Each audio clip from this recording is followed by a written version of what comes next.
Hey, it's Erik Paulsen, and thanks for joining this week's video conversation. Before I get into our questions, I just want to thank all of you that took the time to come to my job fair last week in Bloomington. It was at Normandale Community College. We had almost 1,000 job seekers connecting with about 65 potential employers. Great positive feedback from those that are still looking for work.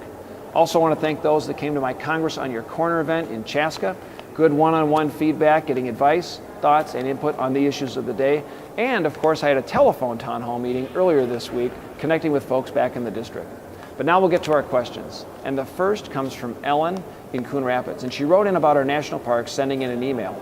She says, "Dear Congressman Paulsen, as someone who loves America's national parks, I write to you with deep concern about the funding threats facing our national treasures. Congress should not allow our national parks to be the victims of a failed budget process, especially when our parks are so important to millions of Americans like me. Please make sure our parks have the funding they need to continue to share the American story with today's families and with future generations to come. Sincerely, Ellen." Well, first of all, I will tell you that preserving and protecting our national parks is a top priority of mine. I and my family have had a chance to frequently visit our national parks across the country, going camping, hiking, exploring, fishing.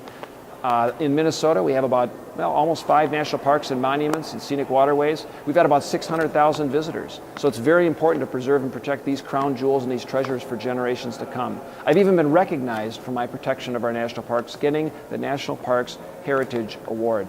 I'm now authoring legislation that will allow the U.S. Mint to mint a commemorative coin for the 100th birthday of our national parks in just a few years. All the proceeds from this coin will go to helping the national parks. No taxpayer expense. That's an initiative I'm just starting to work on now.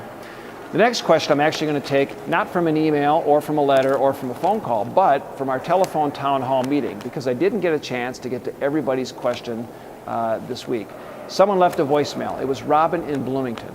And she left a voicemail regarding an issue of the FAA and some of the budget cuts that have been talked about in the news recently. She says, "Congressman Paulsen, she saw in the news this week the FAA furloughs that were taking place. She's a frequent business traveler and wanted to know what Congress is actually doing now to fix the issue."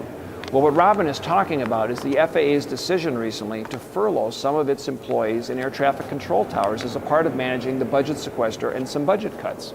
What Congress has done in response, just today, the House passed legislation with bipartisan support, and I supported it, making sure the agency has the flexibility to move money around and shift money so we do not have to furlough these employees. This will guarantee that flights will be safe and they will be on time. I want to thank everyone that took the time to share your questions and your thoughts.